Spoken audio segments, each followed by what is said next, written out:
You have seen The Shining, or you have seen pieces of it. Maybe you saw it once, decades ago, and never went back to it, but the film stayed with you. Most people will tell you it is the cold, or Jack Nicholson's face, or that score that sounds like a broken church organ. It is none of those things. The Shining feels wrong because the building feels wrong, and the building feels wrong because Stanley Kubrick built it that way on purpose. Kubrick was not a sloppy filmmaker. He was the most meticulous director of his generation. He shot the same scene 127 times. He lit hallways for weeks. The continuity errors in The Shining are not mistakes. They are weapons. There are 6 of them. None of them are obvious. All of them are doing something to your nervous system while you watch. The first time you meet the Overlook, you are sitting in Stuart Ullman's office. He is the manager of the hotel. Jack is interviewing for the caretaker job. Conversation is dull, polite, mundane. Now, look at the window behind Ullman's desk. There is daylight coming through it. Strong, late afternoon sun. Here is the problem. Walk yourself back through the lobby. Trace Jack's path from the front entrance to the office. The office is buried in the interior of the hotel. There is a hallway and a wall behind that office. There is no exterior side. That window is looking at concrete. This is not a continuity error. The executive producer of The Shining confirmed it on record. Kubrick built the impossible window deliberately on a London soundstage. He wanted you to feel something off about that office before any of the haunting begins. You do not notice the window, you feel it. Now, the hedge maze outside the hotel. Watch it carefully. In the lobby, there is a tabletop model of the maze that Wendy and Danny look down at. It has one shape. Then there is a printed map at the entrance to the actual maze. That has a different shape. Then there is the chase at the end of the film where Jack stalks Danny through the snow.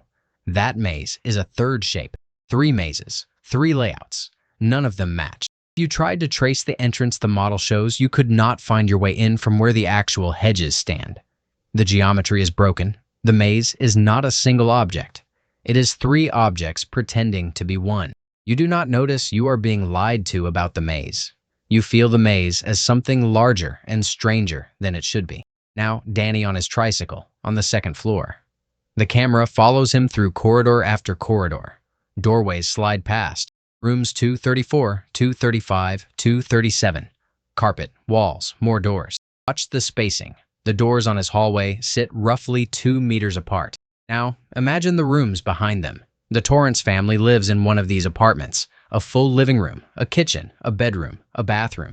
Room 237, the room Danny eventually walks into, is enormous. A foyer, a living room, a bedroom, a separate bathroom. 2 meters of wall cannot hold a 4-room suite. The math does not work. The hotel is bigger inside than outside. The hotel is bigger inside than itself. This is not a set design oversight. The architect drew complete plans of the hotel. Kubrick rejected them. He built rooms that overlap each other, doors that open onto rooms that cannot exist, hallways that loop into themselves. The Overlook is not a place. It is a feeling pretending to be a place. Now back to the 2nd floor. You know the shot. Danny is sitting on the carpet outside room 237, the hexagon pattern, the orange and brown chevrons. This carpet is now one of the most photographed pieces of fabric in cinema history. People recognize it on sight. The camera cuts away. A moment passes. The camera cuts back. Look at where Danny is now. He has shifted. Not by much. By 1 hexagon diagonally. He is sitting on a different square of the carpet than he was a beat ago. The pattern around him looks subtly reversed. This is the Kubrick chess move.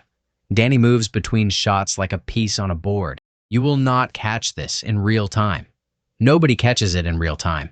Even on a 2nd viewing, even on a 5th, your eye will not register the shift. But the pattern under Danny is so dense, so geometrically loud, that your peripheral vision absolutely registers it. It registers that something has changed. You do not see what changed. You just feel that something did. Now, Wendy walking down the corridor toward Jack's writing room. She has a tray of food. She wants to talk to him. She is afraid of him, but she still tries. She crosses the room. Behind Jack, against the back wall, there is a chair. Jack snaps. He tells her to leave. The camera cuts to him, then back to her, then back to him. Watch the chair. It is there, then it is gone. Then it is back. Then it is gone again.